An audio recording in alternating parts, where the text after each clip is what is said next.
हर हर महादेव सभी भक्तजनों को। हमारी शिव पुराण की पहली विद्येश्वर संहिता समाप्त हो चुकी है। आज से हम शुरू करने जा रहे हैं रुद्र संहिता। इसमें 5 खंड हैं। पहला सृष्टि खंड, दूसरा सती खंड, तीसरा पार्वती खंड, चौथा चतुर्थ कुमार खंड और 5वां युद्ध खंड। तो आइए शुरू करते हैं रुद्र संहिता का पहला सृष्टि खंड का पहला अध्याय। सूची से शौनकादि ऋषियों की वार्ता। एक समय नैमिषारण्य में जब समस्त शौनकादि मुनियों ने परम भक्ति से सूजी से यह प्रश्न किया कि शिवजी का सर्वश्रेष्ठ स्वरूप क्या है और पार्वती जी सहित उनका दिव्य चरित्र क्या है, लोक के कल्याणकर्ता श्री शंकर जी किस प्रकार प्रसन्न होते हैं और प्रसन्न होने पर क्या फल देते हैं, तथा ब्रह्मा, विष्णु, महेश ये तीनों देवता शिव जी के अंग से उत्पन्न हुए हैं और इनमें महेश ही पूर्णांश है, तथा शिव पार्वती का आविर्भाव और विवाह कैसे हुआ, उनकी उन सब लीलाओं को हमें बताइए। तो परम पौराणिक सूत जी बोले, हे मुनीश्वरों, इस उत्तम प्रश्न के लिए आप लोगों का धन्यवाद है। आपके प्रश्न के अनुसार शिव जी के चरित्र को यत्नपूर्वक मैं अपनी बुद्धि के अनुसार कहता हूँ। आप लोग आदर सहित सुनिए। जैसा प्रश्न आपने किया है ऐसा ही प्रश्न श्री नारद जी ने अपने पिता ब्रह्मा जी से प्रश्न पूछा था। तब शिव भक्त ब्रह्मा जी ने प्रसन्न हो अपने पुत्र नारद जी को हर्षित करते हुए शिव जी का यश वर्णन किया था। श्री व्यास जी कहते हैं कि जब सूत जी ने ऐसा कहा तो उनके इस वाक्य को सुनकर वे सब ब्राह्मण कुतूहल सहित उस संवाद को इस प्रकार पूछने लगे कि हे सूत जी, हे महाभाग, हे शिव भक्तों में उत्तम बुद्धि वाले, यह ब्रह्मा और नारद जी का संवाद कब हुआ था जिससे भव बंधन से छुड़ाने वाली भगवान शिव की लीला वर्णित है। हे तात, उनके प्रश्न के अनुसार ही हमें वह सब प्रेम से सुनाइए। रुद्र संहिता का पहला अध्याय समाप्त होता है। दूसरा अध्याय, शिव जी की काम विजय। श्री सूत जी बोले, हे विप्रो, एक समय श्री नारद जी तप करने की इच्छा से हिमालय पर्वत की एक अत्यंत सुंदर गुफा में गए, जहाँ देव नदी गंगा जी बड़े वेग से बह रही थी। वहाँ रहकर मुनि श्रेष्ठ नारद जी ने बहुत काल तक तप किया और समाधिस्थ होकर ब्रह्म साक्षात्कार किया। उनके उस तप से इंद्र कंपित हो गए और विघ्न उपस्थित करने के लिए काम का स्मरण किया। काम इंद्र के सामने आया तो स्वार्थ में कुटिल बुद्धि इंद्र ने कहा, हे महावीर मित्र काम, तुम तो सर्वदा ही मेरा हित करने वाले हो, इस समय मेरी सहायता करो। हिमालय पर्वत की गुफा में नारद मुनि तप कर रहे हैं। वे मन में शिवजी को धारण किए अचल समाधिस्थ हैं। कहीं वे ब्रह्मा जी से मेरे राज्य की याचना ना करें, अतः तुम उनके तप में विघ्न करो। काम नारद जी का तप भंग करने चले गए। वहां पहुंचकर उन्होंने अपनी संपूर्ण कलाओं की रचना की। वसंत ने नाना प्रकार का प्रभाव दिखलाया, परंतु नारद मुनि के चित्त में कुछ भी विकार नहीं हुआ और शिव जी की कृपा से इंद्र का गर्व नष्ट हो गया, क्योंकि इसी स्थान पर पूर्व काल में शिव जी ने तप कर काम को जलाकर भस्म कर रति को वरदान दिया था और यह कह दिया था कि यहाँ पर काम का कुछ भी प्रभाव नहीं होगा। काम को जीतकर नारद जी गर्वित हो गए और शिव जी की माया से मोहित अज्ञानियों के समान उस वृतांत को कहने के लिए कैलाश पर्वत पर शिव जी के पास पहुँचे। नारद जी ने रुद्र को प्रणाम कर अभिमान से अपना सब वृतांत कह सुनाया और अपने को महात्मा और प्रभु समझा। इस पर रुद्र जी ने कहा, हे तात नारद, तुम धन्य हो, परंतु यह बात जो तुमने मुझसे कही है इसको भगवान श्री हरि के आगे मत कहना और उनके पूछने पर भी तुम इस वृतांत को गोप्य ही रखना। किंतु शिव जी की माया से मोहित नारद जी ने इस बात को हित कर नहीं समझा और वे मुनि श्रेष्ठ ब्रह्मलोक को चले गए। वहां जाकर ब्रह्मा जी को नमस्कार कर उन्होंने अपने तपोबल से काम जय को कहा। ब्रह्मा जी ने इस बात को सुनकर शिव जी के चरणों में प्रणाम किया और फिर सब कारण जानकर अपने पुत्र को पुनः ऐसा कहने के लिए निषेध किया, परंतु ब्रह्मा जी के कहने पर भी नारद जी ने उस पर ध्यान न दिया। नष्ट बुद्धि वाले नारद जी अपना वृतांत कहने के लिए शीघ्र ही विष्णुलोक में विष्णु जी के पास जा पहुँचे। उनके आगमन का कारण जानते हुए भी श्री विष्णु जी ने आदर से उठकर आगे जाकर इनका सत्कार किया और अपने आसन पर बिठाकर शिवजी के चरण कमल का स्मरण करते हुए नारद जी से पूछा कि हे तात, इस समय तुम कहाँ से आ रहे हो और यहाँ कैसे आए हो? हे मुनिवर्य, तुम धन्य हो, तुम्हारे आगमन से मैं पवित्र हो गया। विष्णु भगवान के इन वाक्यों से सुन गर्वित नारद मद सहित अपना सब वृतांत कह गए। भगवान विष्णु नारद जी के मद पूर्वक और सहेतुक वचन सुनकर सब कारण जान मन ही मन शिव जी की स्तुति करने लगे और नम्रता से मस्तक झुकाकर नारद जी से बोले, हे मुनि श्रेष्ठ, आप धन्य हैं। हे मुने, काम मोहादिक तो उनको सुनाते हैं जिसके हृदय में तीनों देवताओं की भक्ति नहीं है, परंतु आप तो नैष्ठिक ब्रह्मचारी और सर्वदा ज्ञान वैराग्य वाले हैं, फिर आपको काम विकार कैसे हो सकता है? मुनि श्रेष्ठ नारद ने भगवान के इन वचनों को सुनकर हृदय में उन्हें नमस्कार किया और हंसकर भगवान से बोले, हे स्वामी, यह सब आपकी कृपा है। ऐसा कहकर हरि को प्रणाम कर वे इच्छानुसार स्थान को चले गए। रुद्र संहिता का दूसरा अध्याय समाप्त होता है। तीसरा अध्याय, नारद जी द्वारा शिव गणों को शाप। ऋषि बोले, हे महाभाग सूत जी, आपको नमस्कार है, जो आपने कृपा कर हमारे लिए इस अद्भुत चरित्र का वर्णन किया है। हे तात, यह सब आप हमसे कहिए। सूत जी बोले, जब नारद जी चले गए तो भगवान ने अपनी माया को प्रेरित कर नारद के जाने वाले मार्ग में 100 योजन विस्तार वाले एक सुंदर नगर की रचना कर दी, जो विष्णुलोक से भी बहुत सुंदर था और जिसमें ऐश्वर्य संपन्न शीलनिधि नाम का राजा अपनी पुत्री का स्वयंवर कर रहा था और जिसमें चारों ओर के राजा आए हुए थे। ऐसे नगर को देखकर नारद जी मुग्ध हो गए। कौतुकी नारद राजा के द्वार पर जा पहुँचे और राजा शीलनिधि ने उन्हें श्रेष्ठ रत्नों के सिंहासन पर बैठाकर उनकी पूजा की और श्रीमती नामक अपनी कन्या को बुलाकर नारद जी के चरणों में प्रणाम करवाया। तब उस कन्या को देखते ही नारद जी राजा से बोले, हे राजन, तुम्हारी यह कन्या सब लक्षणों से युक्त है, बड़ी भाग्यशालिनी और धन्य है।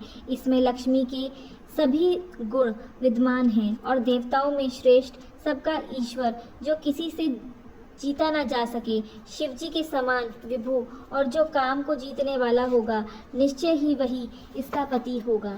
ऐसा कहकर नारद जी राजा को आज्ञा देकर शिव माया से मोहित स्वेच्छापूर्वक वहाँ से चल दिए और मन में विचारने लगे कि इसको स्वयंवर में किस प्रकार प्राप्त करूं तथा यह सब राजाओं को छोड़कर अकेले मेरे ही वरण कैसे करेगी। स्त्रियों को प्राय सुंदरता ही अत्यंत प्रिय होती है, जिसे देखकर स्त्रियां प्रसन्न हो निसंदेह उनके वश में आ जाती हैं। विष्णु जी बड़े सुंदर हैं। नारद जी उनका रूप मांगने के लिए विष्णु लोक चले गए।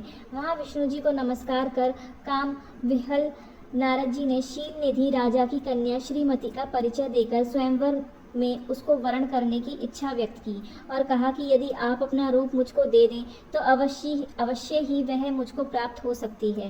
हे नाथ, आप मुझे अपना रूप दीजिए, क्योंकि मैं आपका प्रिय सेवक हूँ।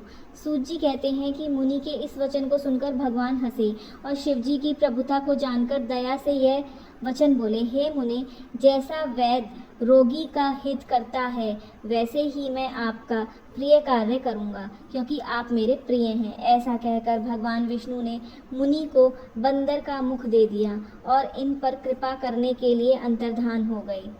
मुनि ने समझा कि हरि ने मुझ पर कृपा कर दी। फिर मुनि श्रेष्ठ नारद जी शीघ्र ही वहां गए, जहां राजपुत्रों से घिरा हुआ स्वयंवर हो रहा था। राजपुत्रों से व्याप्त वह स्वयंवर सभा, जो उस समय इंद्र की सभा के समान शोभायमान हो रही थी, उसमें जाकर नारद जी बैठ गए और विचारने लगे कि अब तो विष्णु रूपधारी मुझको राजकन्या निश्चय ही वरण करेगी। उन्होंने अपने मुख को कुरूप नहीं जाना। अन्य सभी मनुष्य ने भी मुनि के पूर्व रूप को ही देखा और अन्य सभी राजपुत्रों ने भी उस भेद को ना जाना, परंतु वहाँ 2 रुद्रगण जो ब्राह्मण के वेश में थे, वे उस भेद को जानते थे। वे दोनों मुनि के पास गए और परस्पर बातें करते हुए नारद जी की हंसी करने लगे। छल युक्त उन्होंने नारद जी का परिहास किया। कामविहल मुनि ने उनके वाक्य को यथार्थ रूप में नहीं सुना और राजकन्या को प्राप्त करने की इच्छा से उसी को देखते हुए मोहित हो गए। इसी बीच वह राजकन्या बहुत सी स्त्रियों सहित पुर से पति वरण की इच्छा से चली। उसके हाथ में सुवर्ण की माला थी और वह सुंदर व्रत वाली साक्षात लक्ष्मी के समान सभा में आ पहुंची तथा अपने समान वर को ढूंढती हुई घूमने लगी। मुनि का और सब रूप तो विष्णु का सा था, किंतु मुख बंदर का था। यह देखकर वह मुनि पर अत्यंत कुपित हुई और वहां से दृष्टि हटाकर प्रसन्न मन से आगे चली। उसने सारी सभा को देखा, पर किसी को अपना अनुरूप ना पाकर माला नहीं पहनाई। इसी समय राजा जैसा स्वरूप धारण किए हुए श्री विष्णु जी वहां आए, जिन्हें राजकन्या के सिवा किसी ने नहीं देखा। भगवान को देखते ही कन्या का मुख कमल प्रसन्न हो उठा और वर चाहने वाली उसने भगवान के गले में माला पहना दी। राजा रूपधारी विष्णु उसको लेकर शीघ्र ही अंतर्धान हो अपने स्थान को चले गए। अन्य राजकुमार राजकन्या को ना पाने से निराश हो गए। नारद जी काम से और भी विहल हो गए। तब उन दोनों रुद्रगणों ने काम विह्वल नारद से कहा कि आप तो व्यर्थ ही काम मोहित हो उस कन्या की चाह करते हैं। पहले अपना मुख तो देखिए, जो कि बंदर के समान बना है। सूत जी कहते हैं कि उनके वाक्य सुनकर नारद जी ने आश्चर्य किया और शिव जी की माया से मोहित उन मुनि ने अपना मुख जल में जाकर देखा तो अत्यंत क्रुद्ध हो उन्होंने दोनों गणों को शाप दे दिया और कहा कि तुमने मुझ ब्राह्मण की हंसी की है, अतः राक्षस हो जाओ। शिव जी के गण उनके इस शाप को सुनकर और मुनि को मोहित हुआ जानकर कुछ भी ना बोले और शिव जी की स्तुति करते हुए अपने स्थान को चले गए। रुद्र संहिता का 3रा अध्याय समाप्त होता है। 4था अध्याय विष्णु जी को नारद जी का शाप। ऋषियों ने पूछा, हे सूत जी, जब शिव के गण अपनी इच्छा से चले गए तब काम से विहल नारद मुनि ने क्या किया? सूत जी बोले, शिव जी की इच्छा से मोहित मुनि ने उन दोनों को यथोचित शाप देकर जब जल में जाकर अपना मुख देखा तो बंदर की सी अपनी मुखाकृति को देख उन्हें विष्णु जी पर बड़ा क्रोध आया और सोचा कि यह तो उन्होंने मेरे साथ छल किया है। इस कारण वे क्रुद्ध हो विष्णु लोक को चले गए और बढ़ी हुई अग्नि के समान वाक्य कहने लगे। शिव जी की इच्छा से उनका ज्ञान नष्ट हो गया और वे गर्व से पूर्ण वचन बोल रहे थे। उन्होंने कहा, हे हरि, तुम बड़े कुटिल और कपटी हो।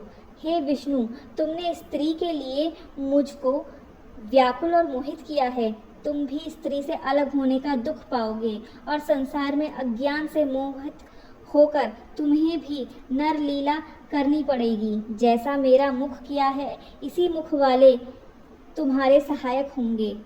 इस प्रकार नारद जी ने भगवान को श्राप दिया। विष्णु जी ने शिव जी की माया की प्रशंसा की और उस श्राप को ग्रहण कर लिया। फिर महादेव जी ने विश्वमोहक अपनी उस माया को खींच लिया जिससे नारद जी मोहित हुए थे। उसके हटते ही नारद जी फिर पहले की तरह बुद्धिमान हो गए और पश्चाताप करते हुए बारंबार अपनी निंदा तथा शिव जी की माया की प्रशंसा करने लगे। फिर आकर विष्णु जी के चरणों में गिर पड़े। भगवान ने उठाकर उन्हें अपने आसन पर बिठा लिया। नारद जी ने क्षमा की प्रार्थना की तो विष्णु जी ने समझाकर कहा कि हे नारद, खेद मत करो, तुम मेरे श्रेष्ठ भक्त हो, इसमें संदेह नहीं है। तुमको नरक नहीं होगा, क्योंकि मुनि शिव जी की पूजा से समस्त पाप नष्ट हो जाते हैं।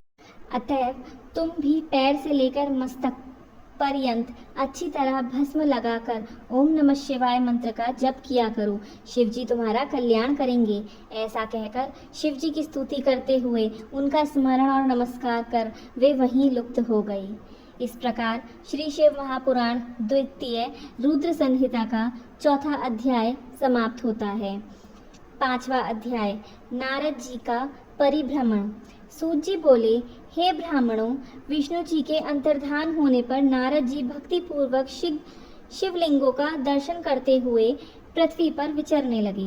उस समय वे रुद्र के गण जिन्हें उन्होंने शाप दिया था उनके समीप में जाकर चरणों में गिर उनसे क्षमा मांगी और कहा कि हे मुनिवर्य, आपका अपराध करने वाले हम वास्तव में ब्राह्मण नहीं हैं, बल्कि हम दोनों तो महादेव जी के गण हैं। अब आप प्रसन्न होकर हम पर कृपा कीजिए।